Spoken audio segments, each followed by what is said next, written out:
we have varieties that ripen every week of the summer. So the greatest thing is you can plant 4 different trees, and every 2 weeks you might have a new fruit on your tree and you can eat it and it won't go to waste. And the great things about pluots is that a lot of those varieties will hang on the tree for months and still taste great. Like they will ripen a week or two from now and you'll still be able to pick them in early October if there's any left.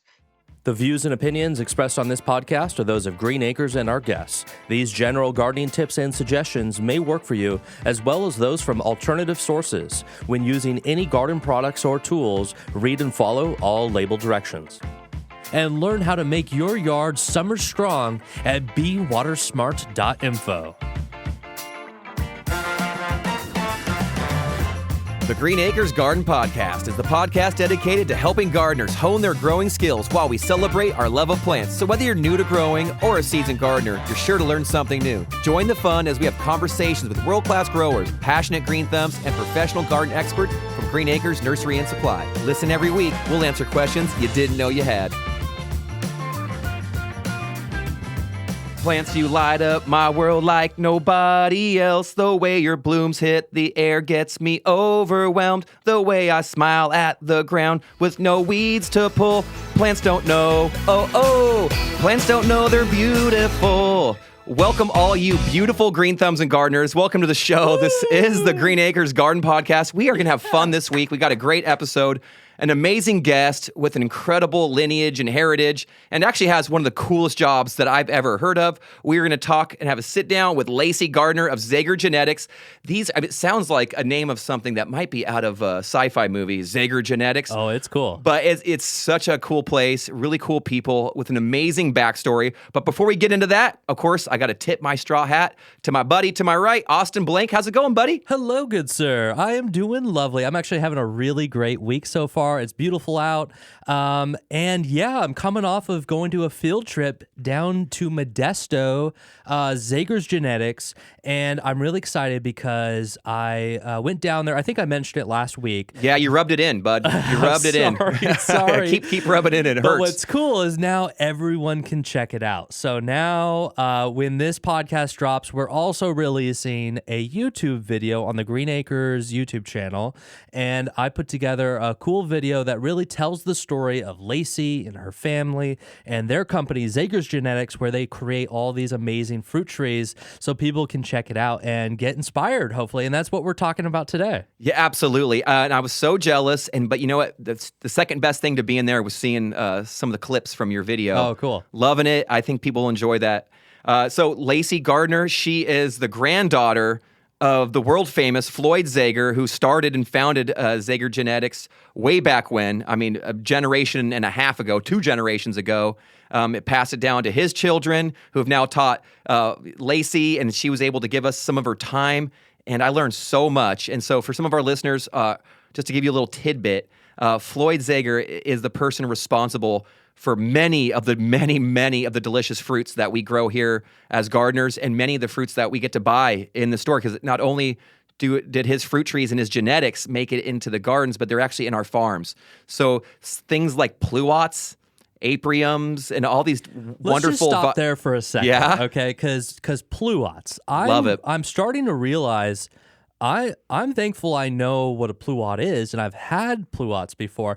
I think I owe it to my dad. He was really interested in citrus and fruit trees and all these different things, and he would bring, from the farmers markets, all these cool fruits. Oh, yeah. And it was part of something I knew, and it was it was a word I knew at the very least. But I've come to realize some people don't know about Pluots. So can you explain what a Pluot is and why it's so cool? Like, why are we talking about Pluots? So they have these interspecies hybrids over there at Zaiger Genetics, where they've taken the genetics of a plum and the genetics of an apricot, and they hybridize them together. And Floyd Zaiger was he was like a matchmaker for fruit trees. He was like a romance maker for all these fruit trees, doing what nature does, but in a sped up process. So taking the pollen from one plant, maybe a plum, a variety of plum you really got your eyes set on, and then finding an apricot, and A then totally different and then species. hybridizing them together. And then sometimes some of those genetics come out as more plum. Sometimes they get expressed as more apricot. So you have the apriums, like we grow a cotton candy aprium at the school. Delicious little fruit. They're beautiful, so plentiful. I mean, the tree is maybe 7 feet tall, 7 feet wide, hundreds of individual fruits this last year. And cotton candy, I mean, the name says it all. They're sweet and delicious like candy, but that looks and kind of tastes a little bit more like an apricot. Our pluots are a little bit more plum than apricot, but man, they are so delicious. We have a tree, 3 types of pluot on one tree, and one of those being the Flavor Queen, Flavor Supreme, and I believe one other. But there are so many varieties that Floyd Zaiger has created in his lifetime. Well over 400 different new hybrids, cultivars, and varieties of all these different stone fruits and deciduous fruit trees. I mean, he was just ahead of the game and so skillful. And I will hear from Lacey a little bit more about him and the history behind that, and the kind of people he ran with and worked with. I feel like sometimes I'm in the garden, we're harvesting. I've been feeding all these pluots to my students each day for these past few weeks. We have that many, just off a few trees. And the kids are loving it. It's a great reward. And just to think, I'm out there feeling the breeze, feeling like a true like warrior of the garden. And I remember, it made myself think of like the saying I've heard before, where like if you're feeling some success and you feel that breeze kind of flowing through your hair, it's because you're riding on the shoulders of giants. Ooh. And it's people like Lacey, people like her mom Leith, and then of course the grandfather Floyd. Those are the giants. Right. And he's left behind something so incredible, all hundreds of new fruits, delicious fruit with all these incredible names that we get to enjoy. I mean, the Brittany Gold, the Early Cot, the Flavor Giant, the Sugar May, the August Pride, all these incredible things that he's created with the help of his family and I'm sure his colleagues. But imagine that, creating hundreds of new fruit for the world. People come from all over the world. They're world-renowned over there at Zaiger Genetics. So, I mean, I cannot put enough shine on them and the work they do. Lacey, our guest today, incredibly humble, very intelligent and bright, and had so much knowledge to share. But with that comes, I think she's just a super humble person. And so I just kept kind of trying to give her so much praise because I was like, man, this is incredible what y'all are doing. I love it. And what's nice is if Zaiger Genetics, it's not just, maybe it is in the genetics, not just the fruit, but it's kind of cool to see the family legacy being kept on. Lacey's working on new projects and new varieties all the time. So without further ado, I mean, let's just get right into it. Let's learn about pluots, fruit trees. There's so much more to talk about. Oh, yeah. So with that, let's go ahead and jump into our interview with Lacey Gardner from Zaiger's Genetics. We met with Lacey virtually, and let's go ahead and jump into that interview now. Here we go. I'm Lacey from Zaiger's. Originally, my grandfather, Floyd Zaiger, started this business, and today we're going to be discussing fruit and fruit trees. Well, that's a great topic for me because personally, I love fruit. I love fruit trees, and actually, didn't realize, but I love your family's fruit. It got me through some hard times. I'm a huge fan of pluots. I love nectarines and peaches and apriums and plumcots and all the different hybrids. I just absolutely love it. And for me, it makes gardening just so special. So for me to have you on today it's a great honor. And you brought up your grandfather. Do you mind if we start with his story a little bit? Sure. Tell our listeners who Floyd Zaiger is and what did he leave behind? Well, Floyd Zaiger, he started fruit breeding back in the late 50s, early 60s. He worked with Fred Anderson. And as you know, some people don't know, but Fred Anderson actually worked with Luther Burbank. And that's where Fred learned to breed fruit trees. And so my grandfather learned from Fred. We do basically what nature does, cross-pollinating, but we are very much more selective about it. We pick the pollens we want on the trees. That's how we get crosses between different varieties like peaches, nectarines, plums and apricots, things like that, yeah. And then then commercial growers come to our business and they look at the trees and decide if they want to grow any, and that's how we take care of them. That's pretty incredible.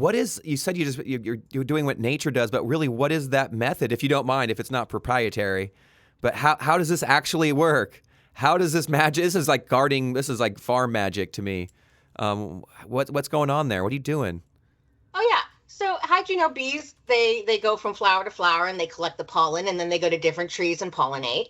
And that's kind of what we do here. We collect pollen from certain trees, and then about 6 months beforehand, we decide what we want to put it on. We say we want this plum on this apricot, or this plum on this pluot, or even this plum on this cherry tree. We collect the pollen, we sift it out and dry it, and then we have some great workers go out in the field and hand pollinate all of those trees. That's pretty incredible. Are they just dusting with a feather or a paintbrush? I mean, it's pretty cool. Eye makeup applicators, those little spongy things you get with the eye makeup, we actually use those. Oh, those work good. And the pollen, yeah. And then we touch the pistils, and that's how we get it on there. That's pretty incredible. And then what, you have to wait for that that flower needs to develop into fruit. Then you get that seed from that fruit. And then how long from there are you going to know? You got to plant that and get that one growing and get it to form fruit until you know if the cross was successful? Essentially, yes. Let's say if we cross-pollinated it this spring, we would plant it. Those seeds we would pick from the fruit. We'd collect the seeds, we'd plant them. We would plant them in January in our field. And 2 to 3 years later, we'll know whether it's a decent variety. And then 2 to 3 years after that, we'll know whether we can show it to commercial growers. And that's just for peaches and nectarines. I'm sorry, that's just for peaches and nectarines, plums and apricots. Things like apples and cherries take a few years longer. Have you personally done some crosses and been a part of a new variety to come out? Sounds like your grandfather had a great legacy of just cranking out new varieties that people tend to appreciate and love. But what about you? Have you had any of your own little babies go to market? A few. I recently have started taking over the cherries and the cling peaches, and we have had some really good cherries this year that everyone's really been excited about. So, and that makes me happy. Nothing named yet, but that takes, a decade. So the stuff I did 5 years ago, people are really starting to like and plant in their fields. Oh, that's exciting. How does that feel when you see someone trying out one that you've kind of created and you just see that little spark in their eye? Oh yeah, it's a sense of pride. You actually doing your job and you're doing it well. And you never know. So it could have been a disaster, but there's always some good ones come out of it. That's always nice to see. That's pretty cool. So I've been eating the Pluot. I'm back at school. I'm a horticulture teacher, just a lowly, humble little high school teacher. We have a Pluot tree in our school orchard, and it has been so productive this summer. I think we've got a Flavor Supreme out there and a few other varieties, and I'm telling you, it's like magic watching them eat it. And they'll go all class and try to be successful, and at the end of it, we go out there and go grab a Pluot. And are all the Pluots on the planet? Did they all come from Zaiger?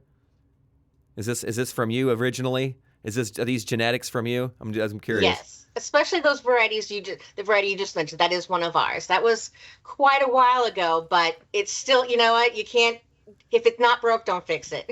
It's so good. The Flavor Supreme, are you kidding me? It's like, that is as good as it gets, I feel like.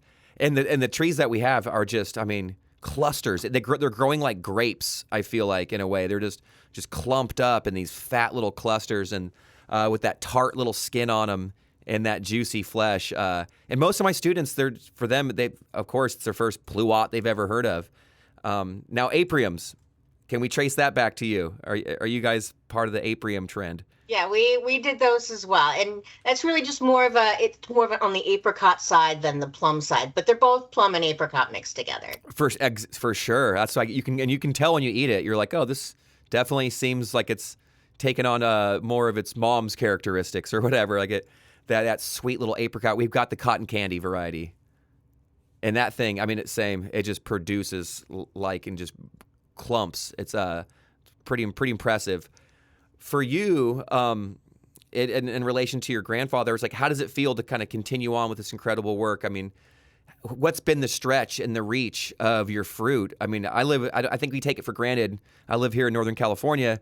We have these delicious stone fruits that it's abundant. We're just surrounded by these beautiful farms. You're out there in the heart of Modesto. That's like the center of our state, and you're right in the thick of it. How does it feel to kind of be a part of this work, continuing on your grandfather's, legacy in a way, and then seeing these delicious treats kind of go out into not just California but the world?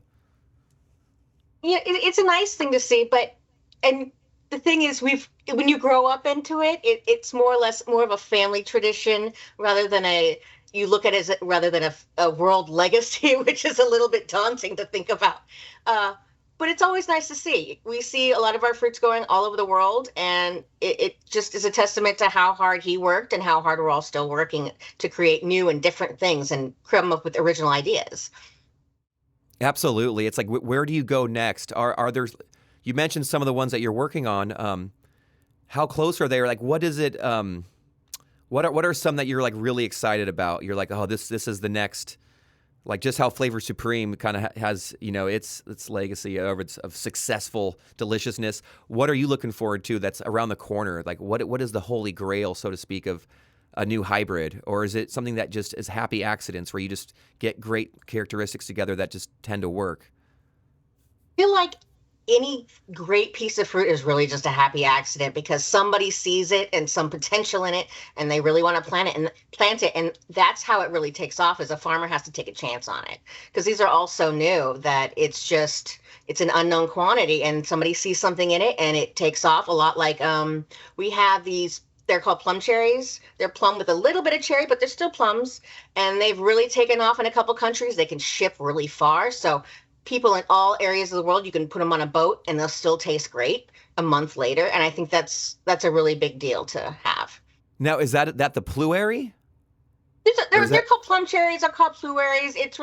That's a kind of a marketing thing that we let each packer do. But they're plum and a little bit of cherry in them, and it makes them kind of smaller and a little different taste. And they really pack well, and they last forever and they hang on the tree and all the good stuff. I love it. Yeah, it's interesting how just different characteristics can really set the fruit apart from each other in different ways. What would be your advice from your perspective to someone who wants to just have a little home orchard, just a handful of some of your trees that you maybe have cultivated? What would be your tips for that person? Well, first, make sure you have the right variety for your area. It might be a little too hot or a little too cold or whatever kind you get. But most of the things that we grow here in Modesto grow up and down California pretty nice. I know some people and a few people in LA have grown some things that lasted down there, and I was quite surprised. But mostly it's just, fertilize it in the fall, prune it back in the winter. Maybe if it's growing too much fruit, thin it out and just let it do its thing. They're really quite easy to grow. I feel that way. And our orchard, they seem to kind of grow like a weed in the summertime. If we're watering them, they put out some growth. I've been trying to keep them kind of tamed a little bit, if anything.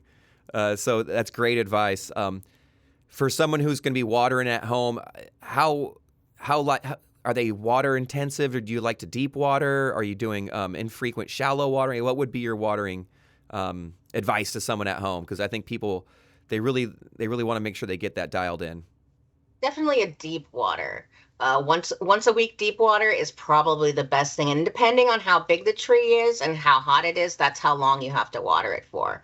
Because here in our commercial orchard, if we have a normal sized tree, we have micro sprinklers, which I think most people know the other little ones that spray out, and we water ours anywhere from 18 to 24 hours when it's in the middle of the summer.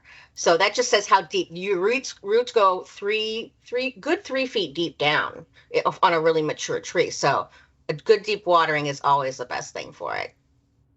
Great advice. I appreciate that. What are some of your own personal favorites, Lacey, to eat? I mean, you are, for fruit people, of which I kind of consider myself a fruit person just because I love to eat it. I'm kind of jealous in a way because you get to just walk these fields and these rows, these orchards, and just pluck fruit off the trees and give it a rip, and throw it over your shoulder. Like, what are some of your favorites, given your access to all these amazing fruits? I'd be curious, what are the ones that you actually are still drooling over?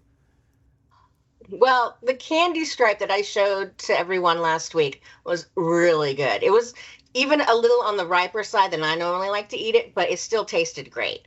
And a favorite of all of ours, I think, and even though it's quite an older variety, is Flavor Grenade. I don't know if you've heard of that one. Oh, yeah. It's a green one, and it hung on the tree for months. It tastes great through the whole thing. I think that's probably my favorite. I'm getting hungry, Austin, over here. Whew. You mentioned fertilizing in fall. Mhm. And so is that what you like to do there at the farm? And you feed the plants in the fall and to let them overwinter? You're not, I feel like a lot of people want to just feed when the summer's hot, and they kind of can get themselves into a bit of trouble by maybe overfeeding. But what's your practice? Yeah, we test the soil a couple times a year, and so we test the soil in the fall because that's when all the nutrients kind of go into the soil and get prepped for the spring. If you fertilize it a little too late in the spring, your trees are already uptaking all that nutrients, and they're not going to get that fertilizer. So that's why fall is a great time to do it. There is some spring fertilizers, but that's really, if you really want to get technical, it's not really necessary, but as long as you dig a good fertilizing in the fall, your trees should be great come spring. So, Lacey, the delicious work over there at Zaiger Genetics has garnered some attention over the years, and I've heard that you have plenty of visitors that show up who are well-traveled from all over the world. Can you tell us a little bit about who's showing up, who are you meeting with, and what's going on there? We have growers from all fruit growing regions of the world. We have South America, South Africa, Europe, Australia. I'm sure there's a few other places I'm forgetting. I apologize. And they come. So every week we have a show for our commercial growers. So that way they can decide what time slot they need their fruit, because they know probably better than we do. Well, definitely better than we do, what they need to grow and for their contracts and whatever. So they come, they've used the fruit. They view the fruit, they decide what they want. Other countries have slightly different soil and climatic conditions, so they get to decide, some places don't get too hot, so they don't have to worry about the heat issues. Some places don't get the chills, so they have to make sure they don't need those cold hours. But yeah, they come, they look at the fruit, they decide what they like, and then they get in contact with Dave Wilson Nursery, who then grows their trees for the U.S. If it's outside of the U.S., we then do all sorts of tests to make sure that these trees are clean, they don't have any diseases or viruses, and then we send it to them where they begin to grow their test fields, and they will test it there for a few years. And when they decide it's a good variety, they will then grow it in a major commercial orchard, like you see around the valley. That is cool. How many years does it take from you having an idea of a new cross to the time it might make it to, say, Dave Wilson Nursery or a Green Acres Nursery or a grocery store? How many years does that actually take? Ooh, depending on the variety, it would normally take, let's see, it would be anywhere from 5 to 7 years for peaches and nectarines, apricots and plums, just for the commercial orchard. So we would select it, and then we would look after it. Would need to be budded onto a normal rootstock, which is what you normally buy from the store. They have a rootstock, and then you have your variety on top. And then we would look at that for several years to make sure it grows all right. The growers aren't going to have any issues. It's not susceptible to a lot of diseases. And then after they select it, it just goes straight out to commercialization, and they can have their tree within a year. So Wow. 5 to 7 years, usually. Well, Lacey, I got to thank you so much for making time for us. I know you got a really busy schedule, but count me as a fan. I love what you guys are doing out there at Zaiger Genetics, and I cannot wait to see what you come up with next. And until then, I'm just going to keep growing and eating your Pluots. So thank you so much for being here. No problem, and maybe we'll see you out here next summer. I would love it, honestly. All right, we are back. Big thank you to Lacey Gardner. It was such a blast to have you on our show and for me to go down there in person and see everything. It was special. Again, to our listeners, if you want to check out the video, I've linked it in the episode description. Check it out there, and you can see what these trees look like and get a little tour of Zaiger's Genetics. Now, Kevin, what did you think of the interview? Well, she was a peach. Peach. Pun intended. No, total. She was a great person to talk with.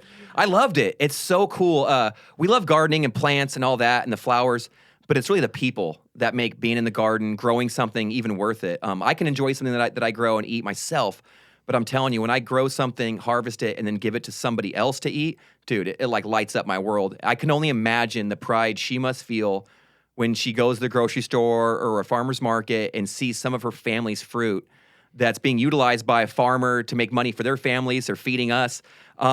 It's just really cool. And sometimes we kind of take for granted all these delicious, beautiful things. She brought it up like nectarines at the time, white nectarines weren't even like that popular. Some people didn't even like plums. Her dad was on the forefront of being like, no, we're going to make, just like Luther Burbank, they're hybridizing all these new varieties. And well, it's like they made them better. They did. They found things, these are decent. We can make them so much better, marketable. Some of them are lasting longer in shipping, or they stay longer on the tree, or that Pluot cherry you have different harvest periods. So it's kind of cool as you have so much selection. So Zaiger creates the new varieties with breeding, and it's all non-GMO. They got the genetics in the name. I think it might scare a few people off thinking, this is like a Frankenstein creature organism. But no, they're just doing what nature does with cross-pollination. They're just speeding it up, being very deliberate with their choices, selecting certain varieties to be bred with other ones. And much of it actually ends in failure, where you make a new variety or a new offspring and it doesn't work out. And so it's kind of interesting to see that through all that success. Imagine all the amount of times that it didn't work out and they had to just kind of move on. And so it's kind of cool. It's like, maybe that's like part of life. We have all these things that you try. Less than 1%, actually become something real. And that's enough. And we have almost 500 new varieties on the market from them. It's remarkable. And they're going strong. There's more. We talked to Lacey. There are so many new varieties around the corner. So it's cool. Zaiger Genetics, they make the hybrids. Yep. Dave Wilson grows them into saplings and trees that can be sold as bare root. And you can go to a place like Green Acres Nursery and Supply and get your hands on them and go check them out. Even in the nursery right now, there are plenty of deciduous fruit trees to choose from. Of course, in the winter, they're going to get the bare root ones. That's when you might have the greatest selection. But I was down there not too long ago, and they're still packed full with tons of fruit. And so right now, fall is for planting. Still an amazing time to get a fruit tree in the ground, especially if you can find the one that you're looking for. So, I mean, man, if you want to get your backyard orchard culture going, Zaiger Genetics is kind of like the godfather to all of that. But so, you want to get them bare root, right? If you can, but sometimes you'll see them like right now. You're going to see the bare root ones. Sometimes that were bare root had to grow, so they're only bare root in the dormant season.